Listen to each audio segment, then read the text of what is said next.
As we begin today, our prep for South Carolina, Shane has got the program rejuvenated. I know there's a lot of excited fans, and rightfully so. Their guys are playing extremely hard.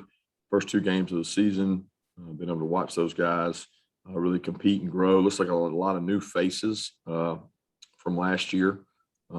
Seems like they've got a lot of guys that are either signees or portal transfer guys that have helped them roster-wise. So our guys are excited to start the SEC East. Anytime we play an SEC East opponent around here, we know that's a team we're going to play every year. To be able to play it at home and get a home opener in the SEC is exciting. I'm certainly thankful of our fan base and the turnout we had last week. I thought that atmosphere was awesome, and you don't always get that for non-conference opponents. So I know that this week will be even more special, and we'll need our fan base to help us out with the crowd noise and the environment. All right, let's go to questions. Let's go to Chip Towers and then Anthony Dasher. Coach, let me go ahead and get the fun questions out of the way. It's been a couple of days. You said it's day to day. What would you say the prognosis is for JT Daniels being back, being able to come back and compete for the job this week? I don't know any more than I knew last time, Chip. He's been in treatment twice, and Ron said he certainly improved. He threw the ball Saturday more than he threw the ball all last week. So he was better Saturday than he was the previous days. I'll know a little more after practice today in terms of his mobility and his ability to move around and throw the ball. But I know he's been to treatment twice, and the update from Ron is he's definitely improved. Hey, Coach, kind of stayed on that theme a little bit with different players. A couple of guys we didn't ask you about after the game. Saw Devontae Wyatt dressed out, but don't believe he saw any action. Saw Quay Walker maybe got dinged a little bit. And noticed also that Darnell and Tyke were not wearing the boots. I'm assuming that's a good thing, but was wondering what they would need to do to show you in practice this week that, hey, they may be ready to play. Yeah, all those guys are working through different things. We're excited about Tyke and Darnell. They are out of their boots. They're able to do some weight-bearing running. They're going to be running some this week. And like I said, I'm so hopeful to get those guys back and get them back quickly. I think Ron had them scanned yesterday. Scan looked good. They're healing. Probably not optimistic that they'll be able to play this week, but hopeful we'll get them back soon. And they both they've been doing underwater running. They're out of the boot. They look better. They're able to go to meetings and things, but not sure exactly when we'll get them back. Just doubtful for this week. All right, how about Seth Emerson and then Mike Griffith? Kirby, I don't know if the run game and the push at the line was a huge concern for you, and I know that what goes into that is more than just the personnel on the line, but how much did you all consider maybe moving Jamari inside? How much would you consider that again? It's something we look at each week. He practiced inside last week and didn't played outside and rotated around there, but it's something we look at each and every week, trying to get our guys in the right pieces of the right puzzle. I think Broderick playing at tackle, gaining confidence there certainly helps give you that option. If Broderick's really first substantial playing time outside of that games we had leads in last year. So as we improve and figure out who the best five are, we're trying to figure out the best way to obviously move people. That takes mass and strength, and also be able to protect so that we can throw the ball and finding the best five. So Jamari will continue to rep in there and work in there and just see what we think the best five are. Kirby, kind of a two-parter here. One, South Carolina has a bit of an unknown at their quarterback. Can you share what those quarterbacks do differently? And two, I know you use a lot of different motivations. Will you bring up what happened the last time South Carolina played in Sanford Stadium to the team at some point? No, well, I mean, that was brought up some last year. I think it was more relevant last year. A lot more similarities in their team last year and their staff, with the exception of, Will being gone. But, what happened the last time they were here was really about us, not about them. And it's always going to be about what we do and how we execute. And we're trying to do that at the highest level. And whatever we can do this week in practice to be able to execute at a high level, that's what I want to focus on. not the other. As far as our quarterback situation, we got to see Luke last year. Cody, he's an incredible athlete.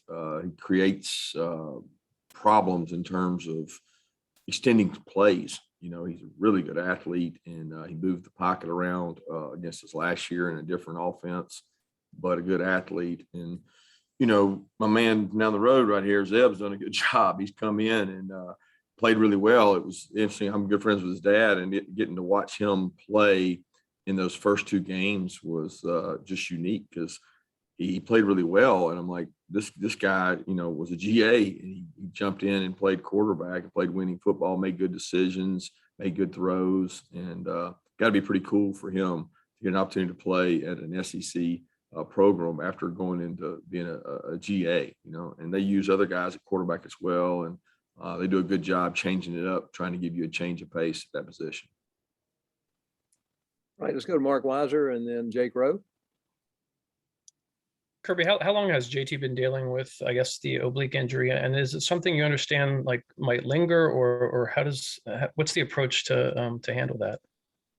The approach is rest, recovery, and treatment. And we've done the best we can with that. The biggest thing we've been told is you just don't want to aggravate it. He's been dealing with it since he felt it prior to Clemson. He felt like he had a twinge, but something happened in the Clemson game to fire it back up. We don't know. We've gone back and watched the tape. There, he didn't take a lot of shots, but there was one, the first play of the game that he took, that it may have made it worse than it was going into the game. But for whatever reason, he woke up Sunday, and that's when he really felt it. And it's a really, really painful injury that it's hard to relieve that pain. He has to heal, and it takes time. But again, he's improved with each and every day. Kirby, I wanted to kind of follow up on what Dash was asking a minute ago. Devontae Wyatt, I just wanted to see if he was dealing with any sort of injury since he didn't get a chance to play on Saturday. Wanted to kind of see what the deal was there. No, he's not dealing with an injury. All right, let's go to Palmer Toms, and then we'll go to Mark Schleybaugh. Yeah, Kirby, you brought up Will Muschamp and him being over here now. How big of an impact does that have this week? I know there's a lot of turnover on their staff and personnel. We went out 1 second. You said something about Will and the turnover on their staff. Yeah, how big of an impact can he have this week in helping you all prepare for their team? I don't know that. I mean, it's personnel based, right? We go through this all the time. We went through it with DK on Clemson. We go through it every year. Somebody changes spots. You guys write about it, make a big deal about it. And it's not that big a deal, really. He's not in their meetings. He doesn't know their game plan. He does know who their players are. And I just don't know how that helps you a lot. We know what their height, weights, and we got the tape, and the tape speaks for itself.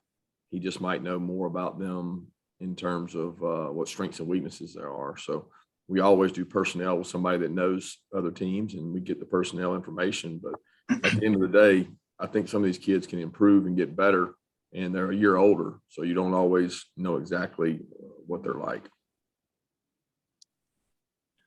Kirby, Sam Pittman's obviously a guy you have a lot of respect for. Just can you talk about him as a coach? And I'm sure you're not surprised that their identity has been to mash people so far. Yeah, Sam's a tremendous leader, a great man, one of the funniest, wittiest, humor person I've been around, and he did a great job for our organization. We wouldn't be where we are now without some of the guys that have had the opportunity to leave here and go on and grow and become, even head coaches and coordinators and things. And Sam fits that mold. He was part of the original crew that came in, and he and Jamie are special people to us. And I'm just happy to see him. I didn't get to see much of the game, but I heard they played really well, and excited for him and honored that he was here and happy that he helped build this place. All right, let's go to Vance Levy and then to Catherine Lewis. Kirby, last week it was all about attention to detail everywhere, was your quote. After looking at the film from this past Saturday's game, obviously the score is where we want it. How was the details, the deep details from this past weekend? Well, we had some small goals for this week. The attention to detail came out of the Clemson game, and that was a big focus for that game. We came out of this week with some things we really wanted to work on. Communication on defense, I thought we improved that. We didn't improve our ability to stop the run and our technique. Offensively, we wanted to be explosive. Well, we were explosive, but we didn't have the communication and attention to detail and IDs and points and things that we need to have in order to be successful. And we got to figure out why that is, like what's causing that. Is it something they're doing? Is it something we can control? Because I actually came out of the game feeling better about our ability to run the ball from the Clemson game than I did this last week, in kind of the same way, and run defense. So, it's hey, give UAB some credit, but what can we do to improve in those areas?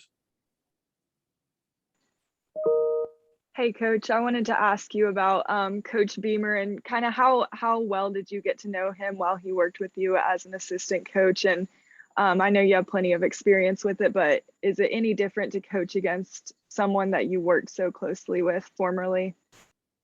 Well, first off, I've known Shane for a long, long time.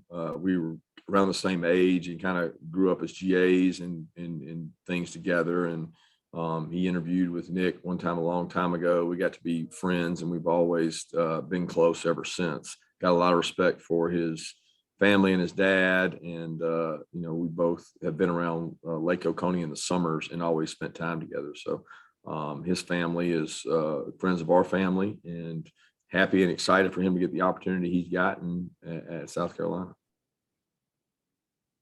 All right, let's go to Zach Klein and then to Brandon Sudge. I'm good, Claude. Thank you. All right, Brandon. Hey, Kirby, following up on Shane and everything, did he have any so were you able to see any qualities in him when he left you guys for Oklahoma that made you think he could be a head coach one day? Can you just speak on his value on your program over those couple of years that he was here, that he was here now?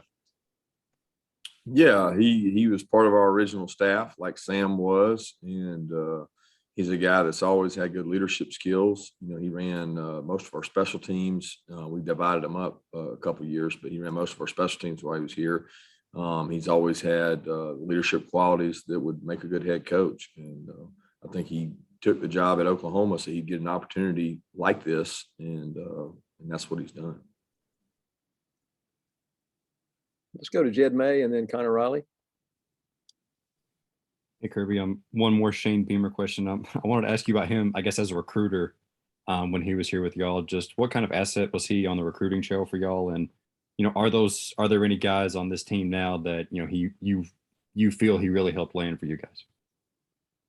I'll be honest with you, I don't remember what year he left. Y'all would have to tell me. I don't know if we've got anybody left that he was involved recruiting. Your team turns over so fast. So I don't think there were many guys that he recruited on the team we still have. But when he was here, he was a good recruiter. I mean, he worked hard at it, and I think that's 90% of being a good recruiter is what letter do you have on your chest, and what is the value of the organization you're selling. It's more than just the recruiter themselves. It's what you're recruiting them to, and we've got a special place here in terms of academics and community and the support we have, as well as facilities. Hey, Kirby, what have you made of the play of Channing Tindall so far this year, especially as it seems like now he's getting a real playing time as a senior and after waiting behind some guys that were drafted into the NFL? Yeah, Channing's done a tremendous job. He's earned the trust and respect. He works really hard every day. Nobody comes out to practice with more toughness and effort. I mean, and the part that people don't see is he's been a major role on special teams for a while, and his confidence has grown within the defense. He's got tremendous speed and closing ability. I'm just so proud of someone who's worked so hard and done so much to be a good player, and he's producing. He's playing at a high level, and Coach Schumann's done a really good job of developing his talents. He came in early on and was transitioning from inside and outside backer in high school to playing just inside, and come a long way, and it just tickles me to death that he's been able to do this through hard work, because hard work does pay off. All right, we got time for two more questions. We go to Ryan Curley and then Roddy Nabulsi. Hey, coach, I know it's a whether or not if JT will play on Saturday, but if he doesn't, is getting Carson involved again part of the plan, or is that something you're going to take day by day? Yeah, you got to take it day by day, because I don't know. I can't answer that, because I don't know what JT's going to be able to do in terms of volume and reps and things. So sure, I'd love to be able to keep Carson involved and keep him involved in the plan, but I don't know where those reps are going to go. It's hard to prepare three quarterbacks. I can tell you that. Kirby, you mentioned previously that you didn't want to have both of your centers on the starting offensive front, but you've also said that you got to have your best five out there. You started out with your best five, then you were able to move them around. You were asked about the tackles. Can you talk a little bit about the interior offensive line, and after watching game film, how you feel they fared when you move some guys around? I'm not going to ask you to give you a preview of who you have lined up this Saturday, but can you kind of give us a recap of where the team stands now on the O-line? Yeah, like we started last week with Warren at right guard, Jamari at left tackle, that we didn't practice. You know, we did a lot of work during the week in terms of preparing for guys to play different spots. Like I said, Jamari has taken snaps, some at center early in camp, but he's taken some at guard as well. Schaefer has been kind of the constant over there, and Warren has kind of been the constant over at right tackle and Schaefer at left guard. The backups came in, I thought did a decent job. I want to see them play more aggressive and physical, talking about Devin Willick, Chad Lindbergh, Owen Condon, Amarius. You know, they got to play more than your normal amount of playing time. So those guys got to grow and get better, but I want to see them play more physical and play aggressive and play with reckless abandon. It was, you know, some of them were in there for the first time and they were playing a little more timid and getting their first playing experience. Some of them this year, some of them all together. But we'll continue to look at those starting guys and figure out the best puzzle pieces to put in. The decision won't be based just on Warren being a center. He's not going to be, you know, punished because, oh, I'm the center or Van Pran's the center. We're going to put the best five out there. But we got to play better up front. And I think those guys will be the first to tell you that. It's not all about ability. Some of it's about dependability. And we got to do a better job of moving people and being physical up front so that we can open up some stuff in the run game. Thank you, Coach Smart. Thanks Thanks, everyone. And please remain on the